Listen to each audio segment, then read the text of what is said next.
Have you ever had this moment? You're watching a video about learning a new skill, coding. Maybe 5 minutes later, you're thinking about starting a YouTube channel. Then suddenly, you remember that book idea. Oh, and didn't you want to learn investing? Or psychology? Or design? Your brain feels alive, buzzing, curious, energized. And then, it turns into frustration.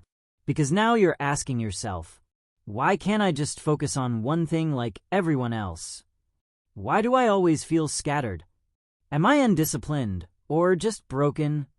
A lot of people assume that being interested in too many things is a flaw, a sign of a lack of commitment, a focus problem, or worse, immaturity.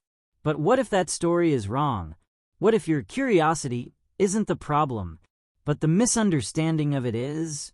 In this video, we're going to unpack the psychology of people who are interested in too many things at once. Not with motivational fluff, not with just focus harder advice, but with real psychology, neuroscience, and compassion. By the end, you'll understand why your brain works this way, what's actually happening beneath the surface, and how to turn this trait into a strength instead of a source of guilt. Let's slow this down together. Let's start with a reframe. Most people think curiosity works like a flashlight. Point it at one thing. Stay there. That's focus. But for people like you, curiosity works more like a radar. It's scanning, connecting, picking up signals from everywhere. And psychologically, that matters. People who are interested in many things tend to score high in a trait called openness to experience. This trait is linked to curiosity, creativity, abstract thinking, pattern recognition, intellectual exploration. In simple terms, your brain isn't looking for one answer. It's looking for connections. You don't just want to learn photography. You want to understand storytelling, emotion, psychology, aesthetics, meaning. You're not jumping randomly. You're mapping the terrain. The problem isn't that you're interested in too many things. The problem is that the world keeps telling you depth means choosing one narrow path. But your brain evolved for breadth first, depth second. And when you don't understand that, curiosity turns into shame. Now let's talk biology.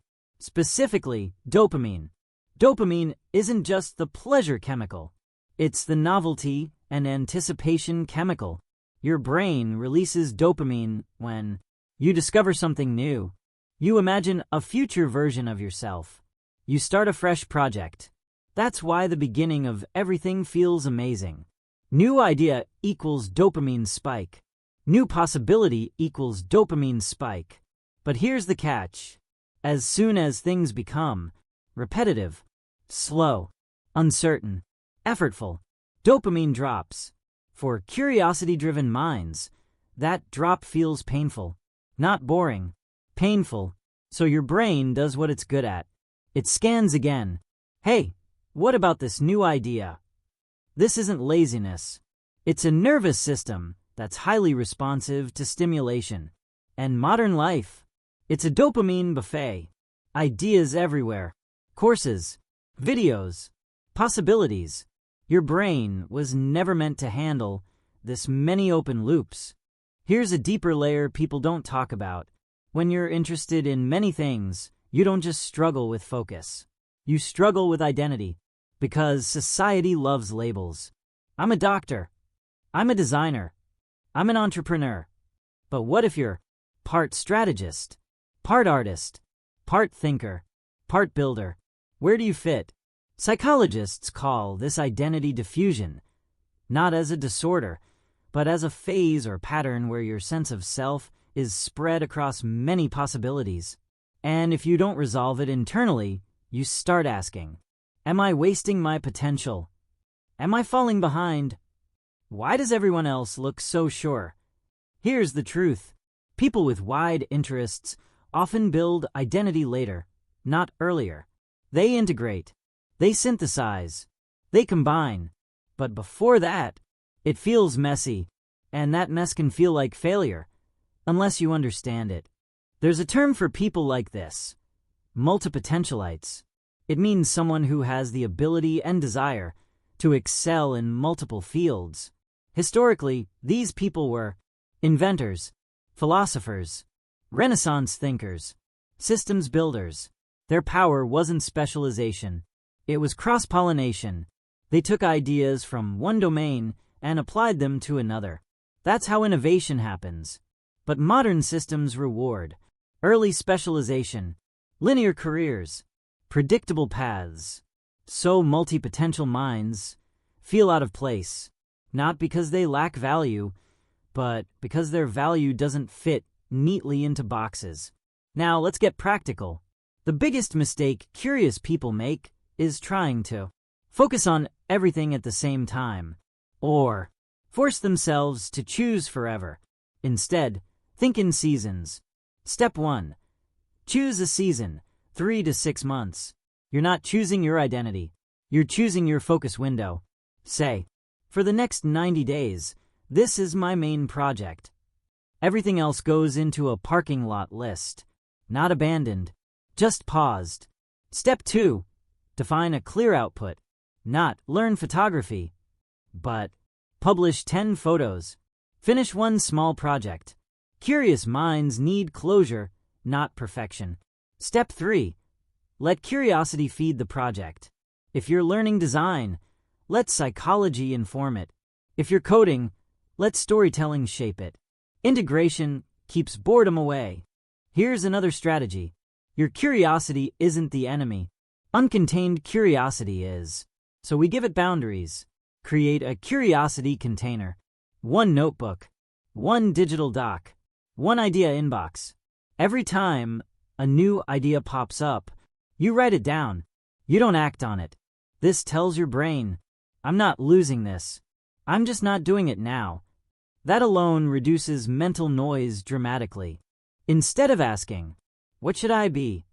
Ask, what kind of problems do I like solving? For example, understanding people, building systems, explaining complex ideas, creating meaning.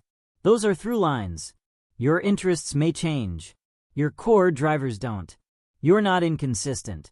You're exploring the same theme through different lenses.